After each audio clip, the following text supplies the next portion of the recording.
Welcome to Sleepland, a place for quiet stories, slow journeys, and gentle nights. There is nothing you need to do, and nowhere you need to go.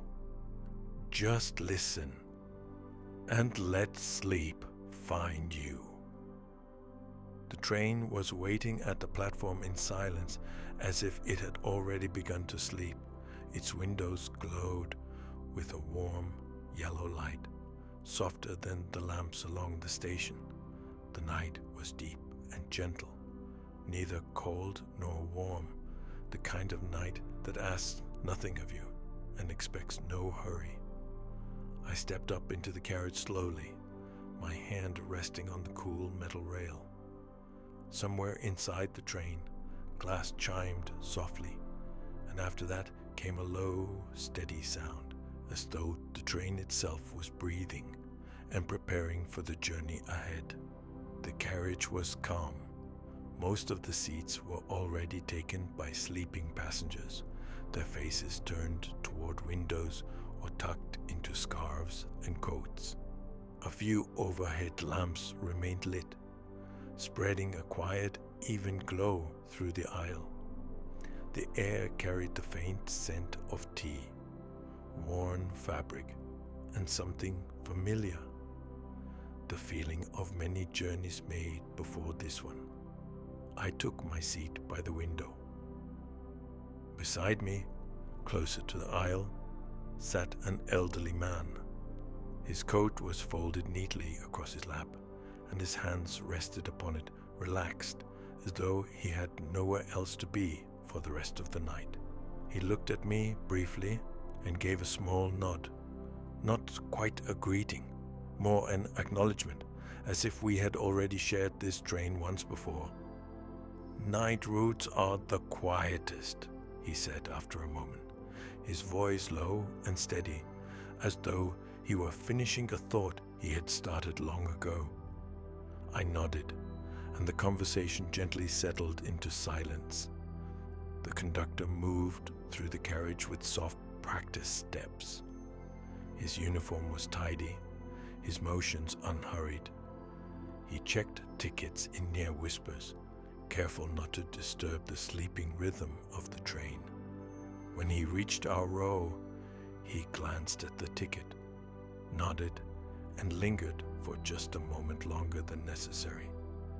"Tonight's journey will be a calm one," he said quietly, then continued down the aisle. The train began to move so smoothly that it took a few seconds to notice. Outside the window, the station lights drifted slowly backward, stretching into long reflections across the glass. The sound of the wheels settled into a gentle, repeating rhythm. Steady, patient, unchanging. The elderly man beside me looked out the window, his gaze following the darkness beyond the glass. "These tracks remember many nights like this," he said softly. "Some stations pass by quickly. Others take their time." The train carried us forward, deeper into the night, toward the first small station waiting quietly in the dark. The train moved steadily through the night, its rhythm even and unhurried.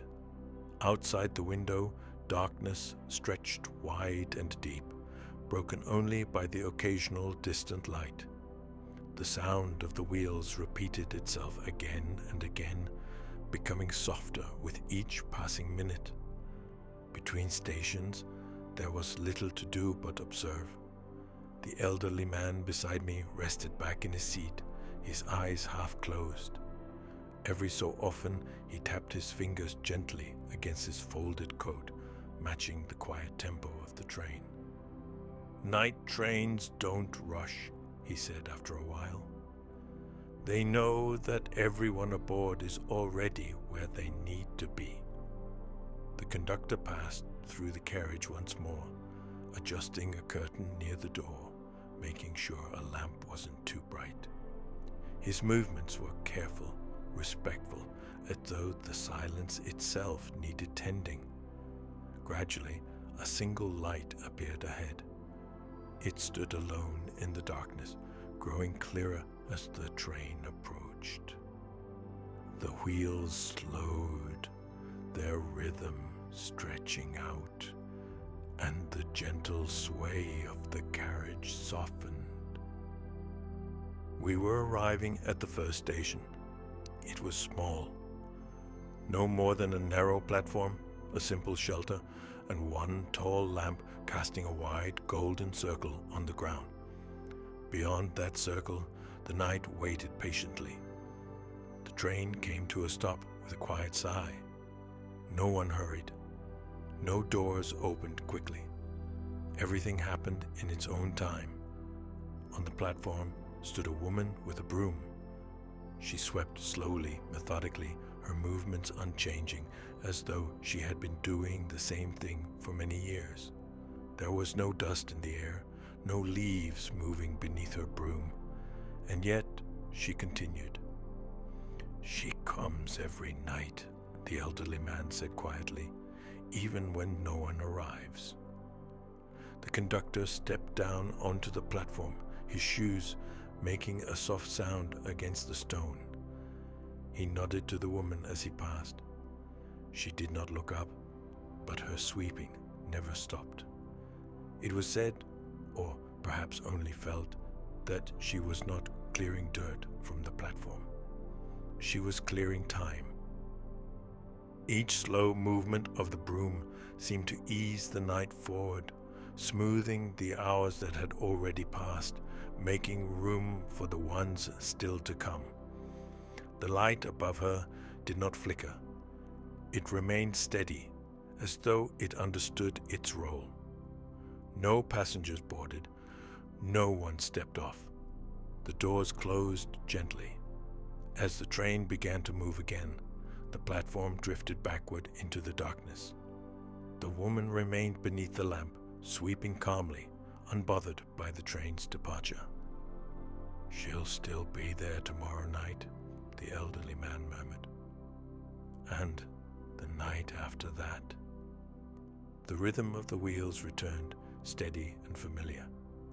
The first station faded behind us, and the train continued on, carrying its quiet stories forward through the dark. After the first station disappeared into the darkness, the train seemed to settle even deeper into its rhythm. The wheels hummed softly beneath the floor, steady and reassuring, like a long, quiet breath that never quite ended. Outside the window, the landscape was barely visible. From time to time, the silhouette of trees drifted past, their shapes blending together until they became part of the night itself. The glass reflected the warm light of the carriage, and for a moment it felt as though the train were moving through two worlds at once, one outside and one within. The elderly man shifted slightly in his seat. "I've been riding this line for many years," he said, his voice low and even. "Not always to the same place, sometimes just to listen." I turned my attention fully toward him, though he kept his gaze on the window. "Every stretch of track has its own memory," he continued. "Some remember voices, others remember silence." The conductor passed again, slower this time. He paused near us, resting one hand lightly on the top of the seat. "The next stop is a quiet one," he said. "We'll be there in a while." He moved on without another word, his footsteps fading into the gentle hum of the carriage. Between stations, time seemed different. Minutes stretched softly, without edges. The ticking of a clock, somewhere far away, felt unnecessary here. The elderly man closed his eyes. "There was a night," he said after a pause, when this train stopped between stations. I waited. It wasn't an accident, he went on. The train simply needed to rest. Outside, the darkness thickened, as if listening. We sat just like this, he said. No one complained. No one asked questions. We understood that sometimes the journey pauses on its own. I imagined the train standing still on empty tracks, surrounded by nothing but night and quiet. When it started again, the old man said, everyone slept better than before. The carriage lights dimmed slightly, almost imperceptibly. Somewhere, a cup gently touched a saucer. A passenger turned in their sleep. The train continued forward, unhurried, carrying us closer to the next small station, waiting patiently ahead. The sound of water came before the station itself. At first, it was faint, almost blending with the rhythm of the wheels, a soft, steady murmur flowing alongside the tracks. The elderly man opened his eyes slightly and tilted his head, listening. We're near the river now, he said quietly. The train began to slow, the steady rhythm stretching into longer, gentler beats. Outside the window, a pale shimmer appeared between the trees. Moonlight reflected off moving water, breaking into soft patterns that drifted and vanished. The platform emerged slowly from the darkness. It was narrow and low, built close to the riverbank. A wooden railing ran along the edge, worn smooth by time and touch. Two lamps stood at opposite ends of the platform, their light reaching only part way toward the water. The train stopped. For a moment, nothing happened. Then a man stepped forward from the shadow near the far lamp. He carried a small tin bucket and walked toward the edge of the platform with unhurried steps. He knelt, dipping his hand into the bucket, and scattered something gently into the river below. The water stirred. Shapes moved beneath the surface, slow and deliberate. The ripples spread outward, catching the lamplight and carrying it away. He comes only when the train is here, the elderly man said. The river listens. The conductor stepped down onto the platform and leaned lightly against the railing. He watched the water in silence, as though waiting for a familiar signal. The man on the platform continued his quiet task, feeding the river a little at a time. The fish did not rush. They gathered slowly, circling beneath the surface, appearing only when the train stood still. It felt as though the river itself had paused its flow just for this moment. No one boarded. No one left. After a while, the conductor straightened, glanced once more at the water, and gave a small nod. The man with the bucket stepped back into the shadows, his task complete. The doors closed without sound. As the train began to move again, the ripples faded, and the river returned to its gentle, endless motion. The lamps grew smaller, their reflections stretching and breaking across the surface. Some places remember when to wake, the elderly man murmured, and when to rest. The river station slipped away into the night, and the train carried us onward, steady and calm, toward the next quiet stop. The train moved on, leaving the river behind. The sound of water slowly faded, replaced once again by the soft, even rhythm of the wheels. Inside the carriage, the air felt warmer now, heavier with stillness. Several passengers had shifted deeper into sleep, their breathing slow and quiet. The elderly man adjusted his coat on his lap. "This next station," he said almost in a whisper, "is one that many people forget." Outside, the darkness seemed thicker than before. The train slowed earlier than expected, as if it already knew where it was going. A platform appeared, lit by a single lamp suspended above the center. The light did not flicker. It simply existed, calm and steady, casting long shadows that did not move. The train came to a stop. At first glance, the station looked ordinary. A bench, a clock, a sign with faded lettering, but the clock's hands barely moved. They trembled slightly, then rested again. The conductor stepped out onto the platform and stood beneath the lamp. He did not check his watch. On the bench sat a woman with her hands folded neatly in her lap. She stared ahead, not at the train, not at the clock, but somewhere between the two. She did not appear tired. She did not appear alert. She simply was. "She's been waiting for a long time," the elderly man said, "or perhaps no time at all." The woman turned her head slowly and looked toward the clock. For a moment, the second hand twitched, then stopped again. Here, time did not pass forward.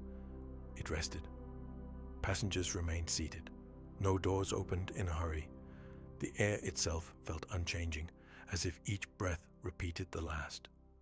After a while, or what felt like a while, the conductor raised his hand slightly. The clock's second hand moved once, then again. The woman stood, smoothing her coat. She walked past the lamp, her footsteps quiet, and disappeared beyond the edge of the platform. The clock began to move normally. The train's doors closed. As the wheels began to turn once more, the station drifted backward, dissolving into the darkness like a memory gently set aside. "Some places hold moments," the elderly man said softly, "so we don't have to." The rhythm returned, steady and comforting, carrying us forward through the night. The train rolled onward, its movement smooth and unbroken. The wheels whispered against the tracks, repeating the same gentle pattern again and again. Inside the carriage, the lights dimmed slightly, as though the night outside had asked them to be quieter. A few rows ahead, someone turned a page of a book. The sound was soft, almost swallowed by the air. The elderly man beside me leaned back and exhaled slowly. "This station is easy to miss," he said. "You have to be looking without trying." The train slowed. Outside the window, small points of light appeared in the distance. They were scattered and low to the ground, glowing faintly like embers resting beneath ash. As we drew closer, they revealed themselves to be lamps, many of them lining a short platform and the path beyond it. The train stopped. There was no building here, no shelter, only lights. They stood at different heights, some tall, some low, each casting a small circle of warmth. The air around them seemed thicker, softer, as if sound itself moved more slowly here. A few people stood on the platform, but they did not speak. They walked quietly among the lamps, adjusting them, turning some slightly, dimming others just a little. "They tend the light," the elderly man murmured, "so it doesn't become too bright." The conductor stepped down and walked along the platform, checking the lamps as he passed. He adjusted one that leaned slightly, then another whose glow had grown too strong. No one boarded the train. No one left it.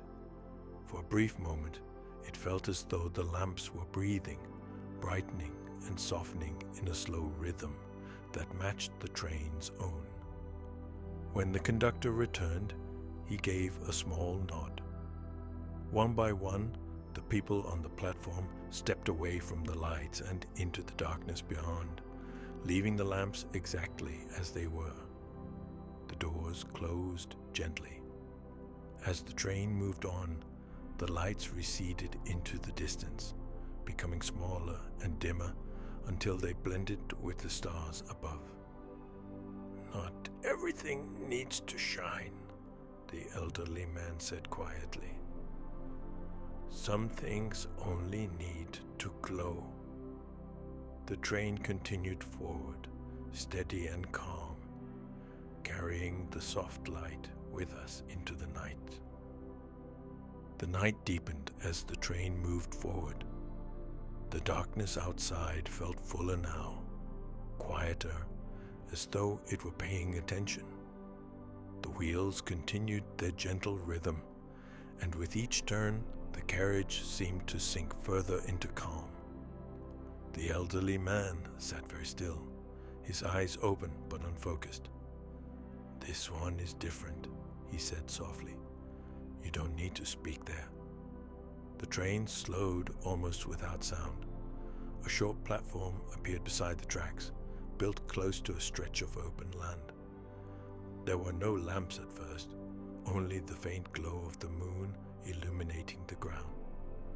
As the train stopped, a single light came on near the center of the platform, warm and low. The doors opened quietly. Several people stood on the platform, spaced far apart. They did not look at one another.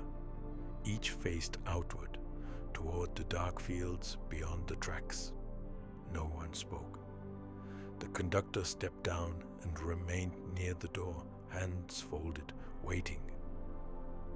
From the fields came subtle sounds, the movement of grass, distant night insects, the slow breath of the wind. Each sound seemed clearer here, as if the station had been built for listening alone.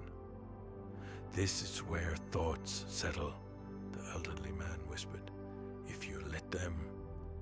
A woman on the platform closed her eyes. Somewhere in the distance, something shifted, then became still again. Passengers inside the train remained silent. Even breathing felt quieter. After a while, the conductor raised his hand slightly. The light dimmed, though it did not go out.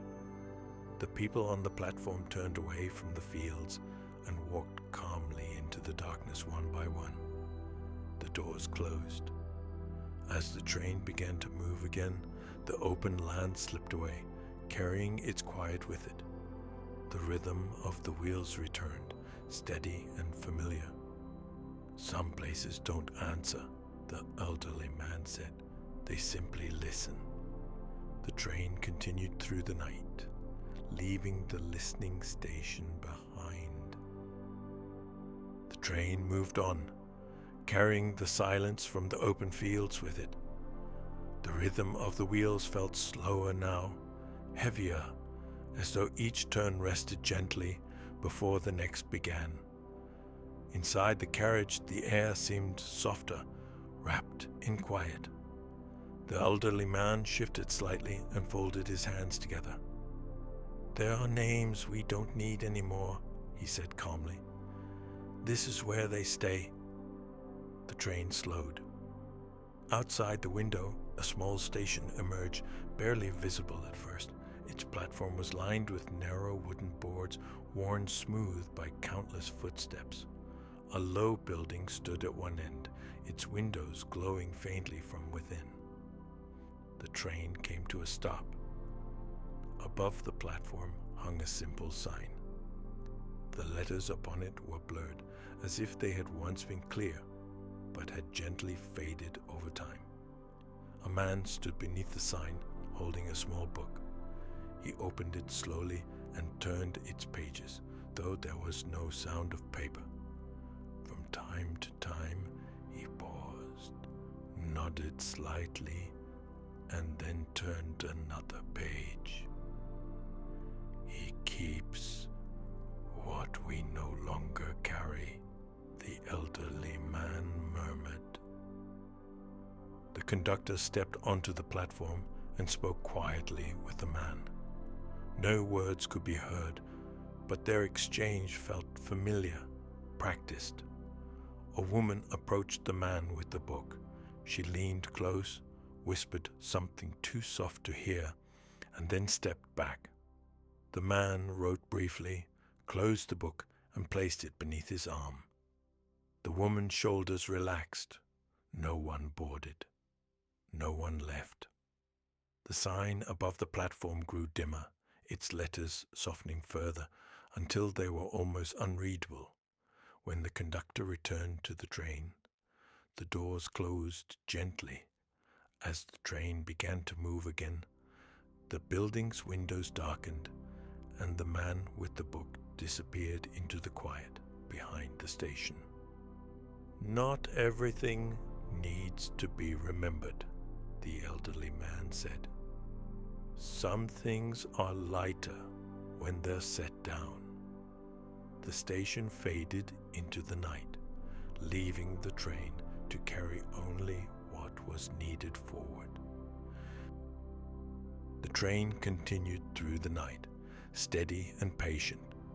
The sound of the wheels softened, as though even they were growing tired. Inside the carriage, nearly everyone was asleep now. Heads rested against windows, blankets were pulled a little higher, breaths rose and fell in slow, even patterns. The elderly man remained awake. This one, he said quietly, comes later than most. The train slowed more than before, gliding rather than rolling. Outside, the darkness seemed lighter somehow, touched with a faint silver glow. Shapes appeared slowly. A short platform, pale and smooth, as if carved from moonlight itself. The train stopped. The platform was empty at first glance. No lamps, no building, only a soft light that seemed to come from nowhere and everywhere at once. Then, gently, figures appeared. They stood quietly, unformed at the edges, like reflections on still water. Each one waited without movement, without impatience. They're not in a hurry, the elderly man whispered. They know they'll be called. The conductor stepped down onto the platform and stood still. He did not look at the figures. He simply waited. One by one, the figures faded, drifting softly upward and away, as though lifted by an unseen current. With each one that disappeared, the platform grew a little dimmer. No one boarded. No one left. When the last figure faded, the silver light softened, blending back into the night. The conductor returned to the train. The doors closed without sound. As the wheels began their gentle rhythm once more, the platform dissolved behind us, leaving no trace it had ever been there. Dreams don't need direction, the elderly man said calmly. They know where to go. The train moved on, carrying sleep deeper into the night. The night felt thinner now, as if it was slowly giving way to something lighter. The train continued forward, unhurried, its rhythm steady and familiar. Inside the carriage, the lights dimmed further, leaving only a soft glow along the aisle. The elderly man beside me shifted slightly, then rested back into his seat. This is the last small station, he said quietly. After this, the train only moves forward. The train slowed for the final time. Outside the window, a modest platform appeared, simple and calm. One lamp stood near the center, casting a wide circle of light. A bench rested beneath it, empty and still. There was no sign, no clock, no building. The train stopped. The conductor stepped down and stood beneath the lamp. He looked along the platform, then back toward the train, as though making sure everything was in its place. A soft breeze moved through the grass beyond the tracks. Nothing else happened. No figures appeared. No tasks were performed. The station existed only to be there. A quiet pause before continuing on. The elderly man closed his eyes. "Some stops aren't for leaving or arriving," he said softly. "They're for resting." After a while, the conductor returned to the train. The doors closed with a gentle sound. The lamp remained lit as the train began to move again, its glow shrinking slowly in the distance until it blended into the night. The rhythm of the wheels returned, slower now, deeper, more distant. The elderly man's breathing evened out. Somewhere down the carriage, someone sighed in their sleep.